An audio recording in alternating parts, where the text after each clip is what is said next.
We are back, finally. Finally back to another prediction video. UFC 324, Paddy Pimblett taking on Justin Gaethje. Great card to start the year. Tons of name value all over the place. So most of you guys know how this goes at this point. I'm going to be giving you my prediction and breakdown for every single fight on the card. So let's just dive straight into it. First up, we have Ty Miller versus Adam Fugit. I am taking Ty Miller, the debutant. To me, Adam Fugit just seems to be a little bit too predictable, or not even predictable, but it's easy to read him because he throws a lot of his attacks just naked. He throws a lot of naked low kicks, which has gotten him into trouble in the past and has gotten him lit up. And especially with the low kicks, I think that's going to be a huge part for this fight. When he does throw the naked lead low kick, the way that you intercept that is with straight shots. Just get to the target as fast as you can. And that's Ty Miller's calling card, is fighting behind his jab. I mean, his whole fight style is just being a boxer. He fights off of a high guard. So the shots that he does land at a high rate, and the shots that he even just throws in general, are just straight shots. And outside of the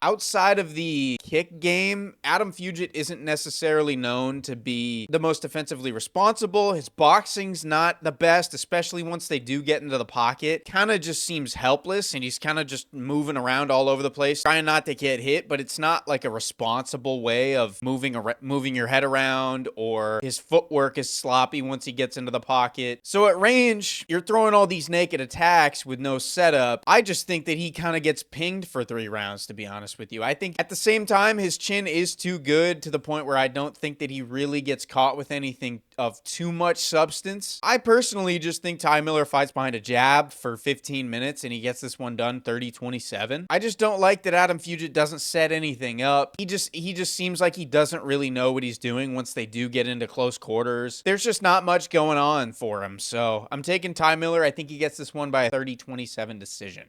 After that, we have Josh Hawkett versus Denzel Freeman. I'm going to take Josh Hawkett. For heavyweights, he is actually pretty light on his feet, pretty quick. You can see his days in the NFL with his footwork. He actually moves around pretty well. And Denzel Freeman is actually kind of on the more athletic side of heavyweight, so to say. Not as much as Josh Hawkett is, but to a certain degree. Both guys' background in MMA is the wrestling, both in their own separate ways. Denzel Freeman, I know, was a collegiate wrestler. He actually has pretty good grappling on the ground. Once they do get to the ground, he's able to go through transitions. You can see him pass through guard intelligently and stuff like that. But whereas Josh Hawkett isn't necessarily there in terms of his passing guard or sweeping his opponent and being able to find some sort of a transition to a submission or something, he's not really intelligent in that way once they do get to the ground. On the feet, Denzel Freeman is kind of like Adam Fugit, where he's not very responsible once they get inside the pocket. I can see Josh Hawkett using his speed and getting on the inside and landing a bomb early. I think that if they do get into close quarters early, I think one of them is going to shoot. I think if Denzel shoots and he's able to get Hawkett down, I think that's a huge problem for Hawkett, because I don't really trust him once he does get down to the ground, to be honest. But if he doesn't land, I think that the speed advantage is going to be too much to overcome for Denzel Freeman. If Hawkett shoots a takedown, he could get it, but again, he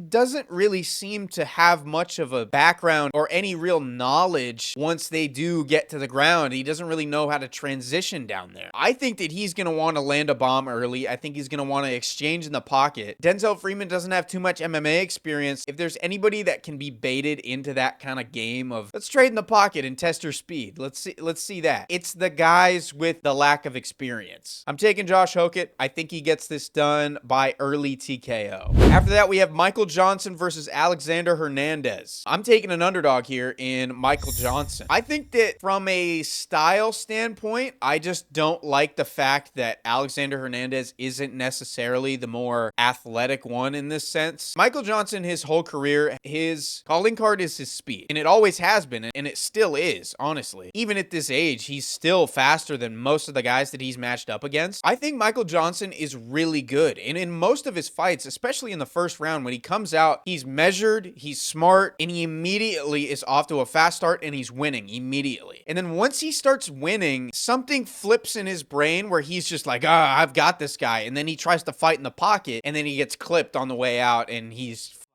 out cold, like he did against Carlos Diego Ferreira. I don't know if that was the exact sequence, but he was winning. He was having good moments. He was using his length, and then his brain kind of gets away from him, and he starts to swing in the pocket, and it doesn't go well. Alexander Hernandez, I think, is too passive nowadays. Early days in the UFC for Alexander Hernandez, he was coming at you guns blazing, overhands, kind of overwhelming you with big looping shots. And then once he got put away a couple times, now it's not the same. And I think that you need that kind of swarming ability to knock out Michael Johnson, because if you do have that, you're gonna bait Michael Johnson into swinging in the pocket, and you're gonna be able to catch him in doing that, because when you do exit exchanges, Michael Johnson isn't very defensively responsible. So not having that anymore for Alexander Hernandez, I just don't like it. I don't like the fact that he's so passive nowadays. So I think Michael Johnson uses his length. I think that if he plays this smart and he doesn't start to commit to just swinging in the pocket, I think he gets this done handedly, to be honest with you. And I think that he's just as athletic, just as fast, just as twitchy as Alexander Hernandez is. So I'm taking Michael Johnson. I think he gets this done by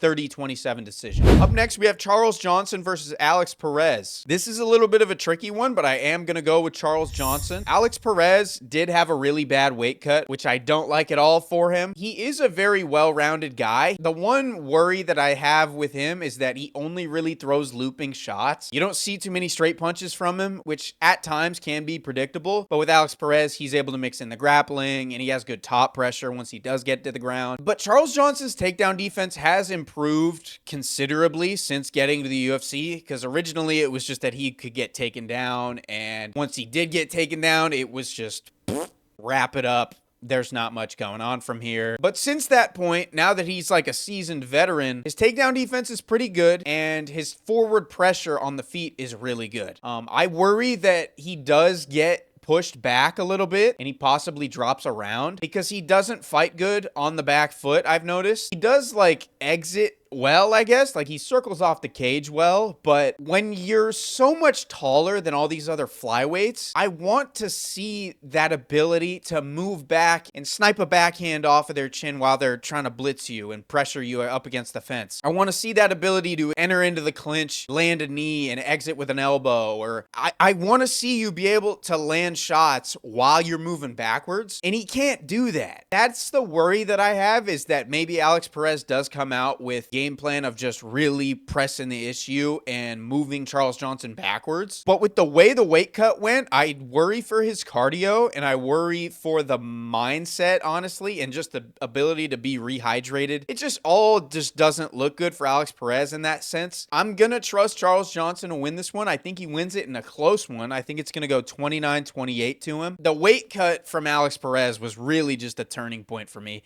He didn't look good at all. Next up on the card, we have Modestas Bukauskas taking on Nikita Krylov. I'm taking Modestas Bukauskas in this one. Nikita Krylov isn't half of the fighter that he used to be, whether that be physically or mentally. He just seems to be like really dumb now. A lot of that is probably because he keeps getting colded and keeps doing quick turnarounds. He gets flatlined bad by Reyes, turns around and fights 2 months later and gets colded by Guskov. And in both of those KOs, I don't know what he's doing. He's throwing like naked low kicks when they're already in boxing range. Like they're not even in kickboxing range. He's in boxing range, like plodding forward, and then he throws a naked low kick, and Guskov's just like, okay, I guess, and then bombs an overhand and puts him out. Against Reyes, he's just like flailing forward with these 1-2, 1-2, 1-2, running forward with his chin up, gets put out cold. Like Krylov back in the day, he mixed in takedowns, he had heavy top pressure on the ground, he was sharp on the feet, things weren't thrown with telegraph that he has nowadays. He's just dumb now. I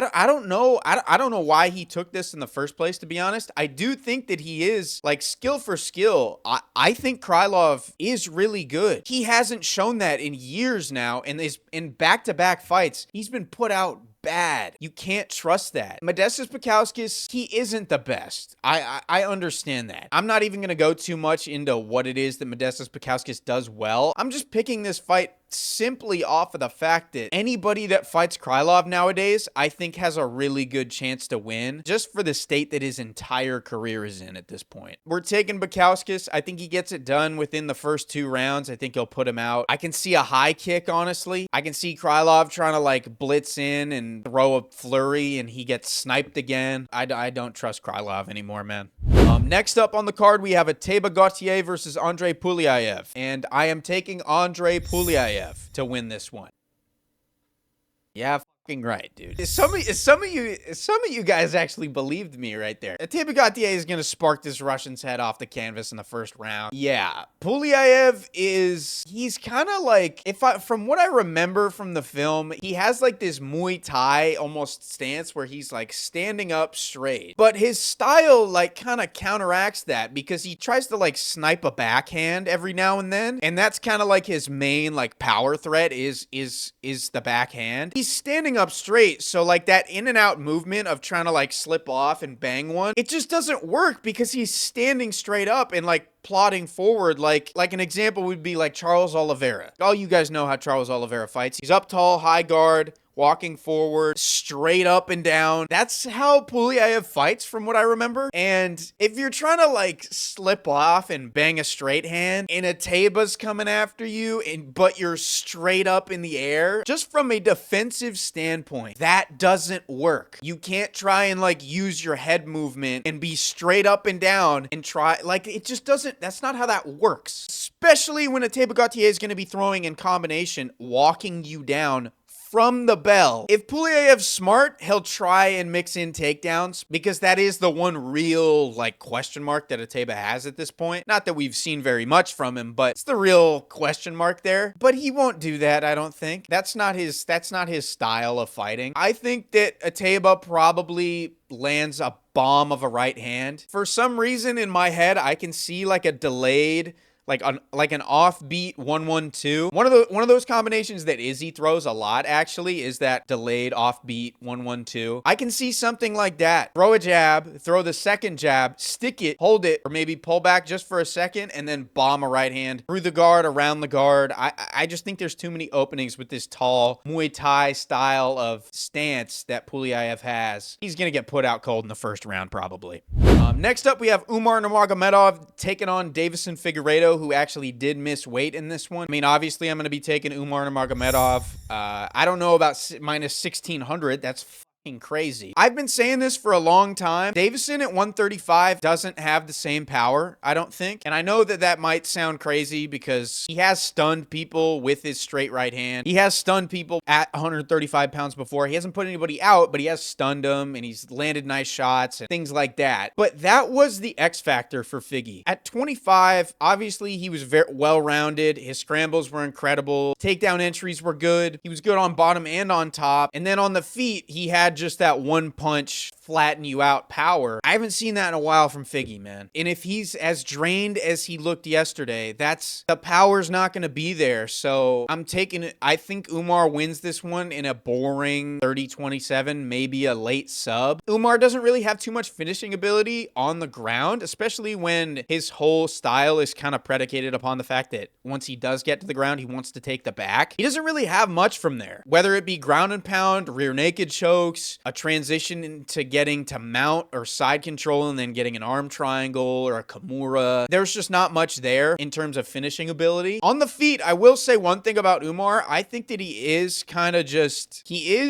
telegraphed. And we saw that against Mario Batista. He doesn't really use a jab. He uses his lead leg as a jab, pretty much. He uses teeps. He uses side kicks. And once you can tell that he's done using that lead leg, he dives at your legs immediately. It's just such of a brain dead like approach. I feel like being a Nurmagomedov, I feel like they're always so calculated, but for Umar, it's just like lead leg kick, lead leg kick, lead leg kick. All right, I'm done. I'm diving at your legs. That's literally what it is, it seems. And Mario saw it. It wasn't like some insane, oh wow, I can't believe Mario Batista made that read. Like he was able to cut the cage off and step in, and then he saw the knee coming and he landed it. It was crazy. No, it's just like that is the majority of what Umar Nurmagomedov Nurmagomedov's game plan is just use the lead leg and then dive at their legs, take the back, and hold control time. It's just not very special to me, I don't think. So I'm not saying that he's not a good fighter, because I do think that he is probably a top 3 guy at bantamweight. In all seriousness, Davidson's not the same. He had a bad weight cut. He missed weight. I think Umar wins this one by late submission, maybe. More likely a 30-27 decision with loads of control time.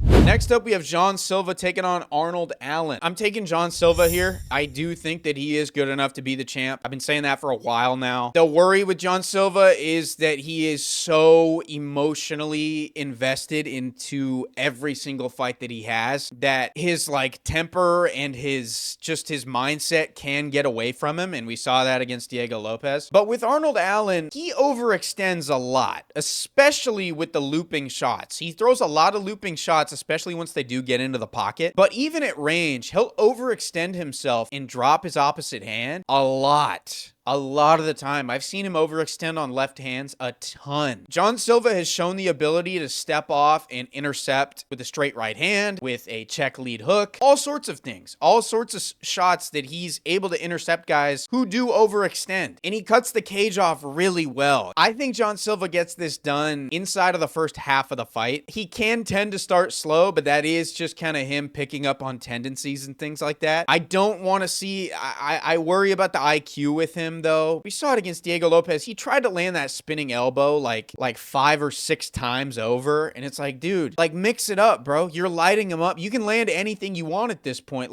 Stop trying to get the highlight. Against Diego Lopez, I know he can put Diego Lopez away. I know he can. I'm 110% confident that he can put Diego Lopez away handedly. But he just short circuits, man, and I worry that could happen here. But I think that he does put away Arnold Allen. I think he does it in I can see some sort of spectacular fashion type of spins Arnold's head around. Arnold gets wobbled because we've never really seen Arnold get put out cold. I can see Arnold getting hurt pretty bad, and then Gene lands a huge one of some sort, like a front kick or some sort of a flying knee even, because this guy's a fucking lunatic. I just don't like the fact that Arnold overextends, man. I hate it. Yeah, we're taking John Silva. I think he gets it done by early TKO in this one. Natalia Silva versus Rose Namajunas. I'm not going to spend too long on this one. I'm taking Natalia Silva. I do think that she is the answer to Shevchenko. I think Shevchenko could possibly win that fight, but we'll talk about that at a later date. Natalia Silva is so good on the back foot. The story with her used to be that you could pressure her with wrestling and hold her up against the fence, nonstop pressure, things like that. We saw that against Teresa Bleda before Teresa Bleda got knocked the out. She was actually pressuring Natalia Silva very well, and since that point, Natalia Silva's grown a ton. I do think that is the answer to beating Natalia Silva, is through the grappling and just wearing on her. Obviously, with a more calculated approach than Teresa Bleda had, where it was literally just her diving at her hips over and over. But Rose isn't the answer for that. She used to be I think she slowed down a lot, because she used to be very in and out, and that lead low kick was snappy and it was quick. It's not that way anymore. It's very one-dimensional to me. And the speed is going to be night and day. It's not going to be close. She's too fast. She's way too fast. Front foot or back foot. She's usually the one to bait the other person into chasing her, and in doing that, you're just falling into the trap because she's so much faster than everybody and her cardio's really good. I see Natalia Silva getting a 2nd or 3rd round TKO in this one. She is just that good, I think. So I don't give Rose much of a chance here. I can see a dominant 30-27 decision or a late TKO here. Next up, we have Waldo Cortez Acosta taking on Derek Lewis. I'm going to take Waldo Cortez Acosta in this one to win by, I'm going to go TKO. Derek Lewis is just too one-dimensional for me. I can see Waldo mixing in grappling. He's not typically known for that. I think he can mix in the grappling a little bit. He's obviously going to be way faster than Derek Lewis is. He's a lot lighter on his feet. I think that he can stay out of the way of an overhand. He's not dumb enough to telegraph a double leg from halfway across the cage and get knocked out with an uppercut. And I'm starting to become a Waldo fan too, so it's just I kind of feel obligated at this point to almost cheer him on. Yeah, I think Waldo's solid, man. I feel like he puts combinations together better than most heavyweights heavyweights at this point, especially with heavyweights dropping their hands so much because they get tired so often. He's able to catch guys on exits from exchanges in the pocket really clean. I can see that happening with Derek Lewis, where he hucks a jab with an overhand behind it, whiffs, they're in close, Waldo spins his head with a left hook, and it hurts Derek, and he curls up against the cage and gets put out. I can see something like that. I'm taking Waldo. I think he gets this done by TKO at some point. Next up, we have the co-main event, Sean O'Malley taking on Song Yadong. I'm gonna take Sean O'Malley here. I think Sean O'Malley is one of the better strikers, in a sense, on the roster in general. I think he's really good. The real way that you shut down Sean O'Malley is through the grappling, and I don't know if Song Yadong's takedown entries, clinch entries at that rate are even remotely close to being at the level that Merab's are or Petr Yan's are. Song Yadong is really powerful, so if he is able to somehow get on the inside, I don't know if he will be able to, because Sean is just so much longer and he's able to use his reach advantage against these strikers at 35 so well. I don't see much of a punching chance, really. I mean, obviously there's a puncher's chance for everybody in any fight, but Sean is a master of distance management when it comes to the striking game. When he's stabbing that 2 to the body, as he does and as I've made fun of in the past, because that seemed to be his only attack against Merab, was the 2 to the body. When he's stabbing you with a front kick, he's bouncing around side to side, hard to hit, longer than you, hitting you when you can't hit him, and he's on the back foot. And he's stabbing that 2 to the body, and he's looking away and throwing the jab. Song Yadong, I just don't think that he's slick enough and quick enough, to be honest, to close that void. And in the Henry Cejudo fight, like, he was winning, but like, by how much, you know? That's an old Henry Cejudo that you didn't really... I know the fight didn't last very long, but it was like, okay, where are we at exactly here, Song? I think Sean's able to get a late TKO here. I think the knees are going to be there. I think shots up the middle, like I said, I think the teep is going to be money. I think the 2 to the body is going to be money. And if Song does shoot a takedown, I think Sean O'Malley's keen enough to shoot a knee up the middle, sprawl, get out of it. I think his jiu-jitsu off his back is actually really good. I think he gets it done by late TKO or 30-27 decision. We're taking Sean O'Malley. Main event time, Paddy Pimblett versus Justin Gaethje. I'm taking the Scouser. I'm taking Paddy Pimblett. Justin Gaethje is so dumb, dude. When I was thinking about this fight, I was thinking, okay, he could put Paddy out cold. Paddy holds his chin up. He could get his head spun around. It's a very high possibility. And then I looked at Justin Gaethje's resume and I was like, damn, he hasn't really done that in a while. I mean, the most memorable one that I can think of was the Vic fight. And that was so long ago. Oh, well, he knocked out Poirier with a head kick. He's not head kicking Paddy. I'm sorry. It's not going to happen. Put in the comments what I should do if he head kicks Paddy out cold. Justin's just so dumb. He loads up on these huge shots. Everything that he throws, whether it's an uppercut in close and he frames off the back of the head and he throws an uppercut. Dude, his whole body weight is going into it. There's so many openings. Even when he throws his low kick and he starts to run into the low kick, I mean, all it takes is for him to whiff one time. If he whiffs one time and spins a little too far and gives his back to Paddy, and Paddy gets a body lock, wrap it up. Wrap it up. Justin also does this thing when he's striking. When he ducks down, he puts his forehead like parallel with the ground. Do we not remember Paddy splitting Michael Chandler open with the most easy, obvious knee you've ever seen? It's things like that. His tendencies and his IQ to just be dumb and do stupid things, loading up on a lead hook and literally throwing it so hard that his feet come off the ground and he falls over. He throws a low kick. Paddy intercepts it with a right hand, topples Justin over. I can see that happening. Then they get to the ground and it's over from there. Justin's jiu-jitsu is not good. People talk about how his wrestling is good. Sure, I guess. I think at some point, Justin is going to f up because he up in every single fight that he has, because he overextends himself. He loads up way too much when he throws these low kicks, when he throws these lead hooks, when he dips his head and he puts his head down toward the mat. Justin's too dumb, man. I'm sorry. He is, and don't get this twisted, I think Justin Gaethje is extremely entertaining, but he is not by any sense of the word a smart or good fighter at this point. I can't say that, dude. Not to say that I know Paddy is, because I don't, because his only real win is Michael Chandler. I'm not even so sure about Paddy, but one thing I am sure of is that Ilya starches both of these out cold. Yeah, I appreciate you guys for watching. I did just drop my UFC Iceberg video, so that'll pop up on your screen right here. Like and subscribe per usual. I appreciate you guys, and I will see you in the next one. Peace.